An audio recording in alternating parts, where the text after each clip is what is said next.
Hey guys, on another routine trip to Dollar Tree, I decided to walk through the toy section just in case they had anything good, and that's when I found Star Wars toys by Micro Machines. And I stopped to record it because I had to share this. And I had been to a few Dollar Trees in the last couple of days and hadn't seen these around, so they must be fresh, although they're kind of all over the place.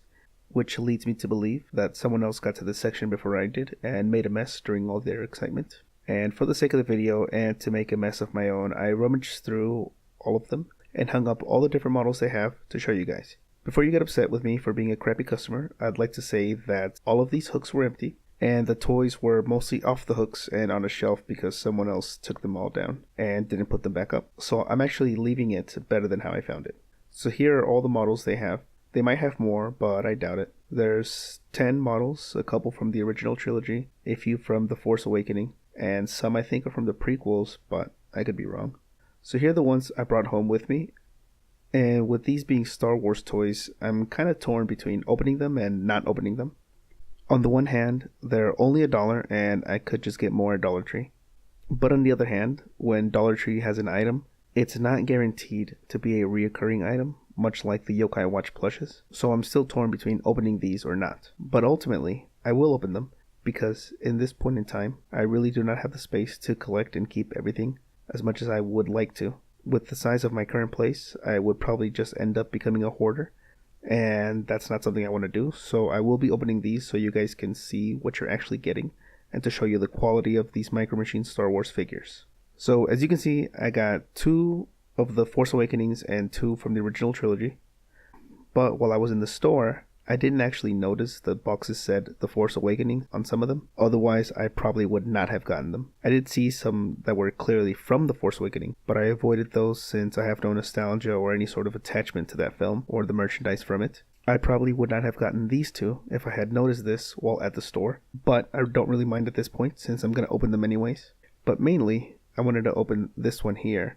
This one seems to be from the Battle of Endor and has a Stormtrooper and Luke on bike speeders and an AT-ST Walker from Return of the Jedi. And the thing I like the most about this one in particular is that this is actually the same kind that my brothers and I owned back in the day. We had these exact same ones. They maybe weren't packaged this way, but this is exactly how they looked. And now, time to open them. If these are the exact same kind from back in the day, the characters should be able to come off the bikes. And they are not. You can't take these off. So it's not exactly the same as the ones I had as a kid, because the characters were removable and they could be swapped.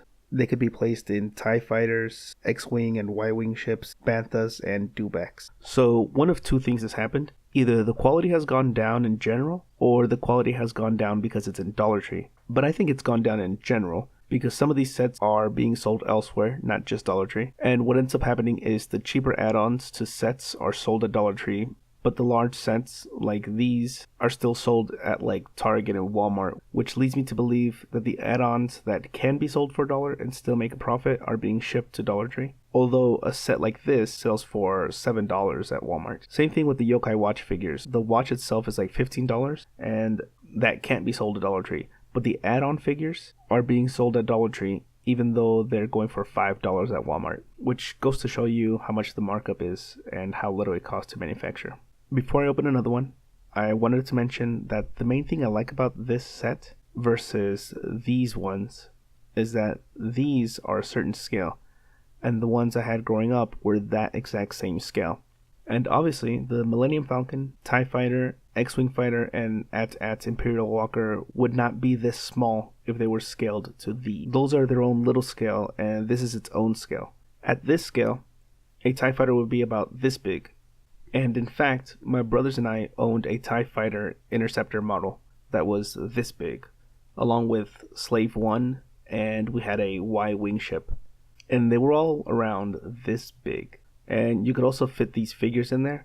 Their arms could be moved up and down, and their legs would also bend at the hip, even though the knees stayed bent. And then we also had a large Jawa sandcrawler that was about this big.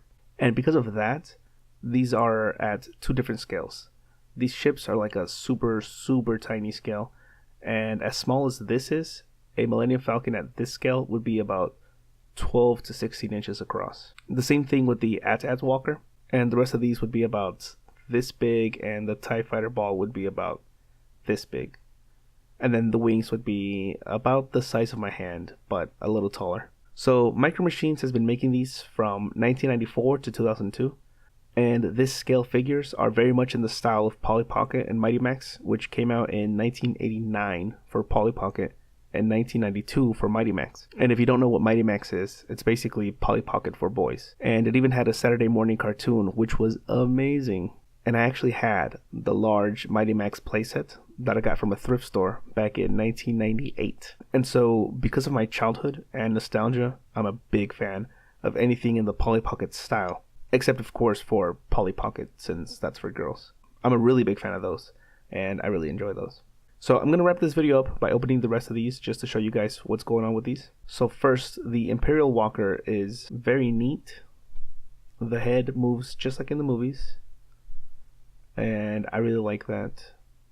And the legs don't seem to move, although it looks like they should move, but oh well. In this thing, I'm assuming the head moves. And yep, it does. And finally, there's the Snow Speeder, or Air Speeder, which doesn't move at all. Next, I'm going to open the Force Awakening ones. So this one I got because it has the Millennium Falcon in it, and for no other reason, really. Also, I was in a rush at Dollar Tree because they were closing in 3 minutes while I was filming. So here are the TIE Fighters. I'm not sure whose TIE Fighter this is, even though I saw the movie. And now for the last one, another one from the Force Awakenings. And it's 1 TIE Fighter and 2 X-Wing fighters. And both X-Wing fighters seem to be bent from the packaging. But they can be easily bent into the other direction and fixed, so it's no big deal. Plus, these small scale ones, I don't care for them as much, since I don't have nostalgia or a real strong connection to them. But these specifically, I love. So I'll probably just end up giving the rest to my son, and he can go nuts with that.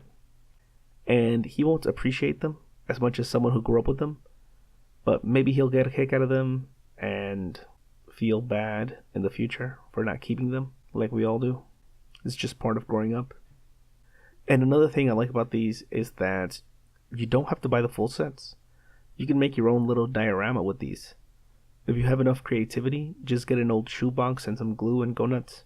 I'm sure my son won't be doing that. He'll just throw them in the air and make a mess for me to clean up later. And that's it. Thank you for watching.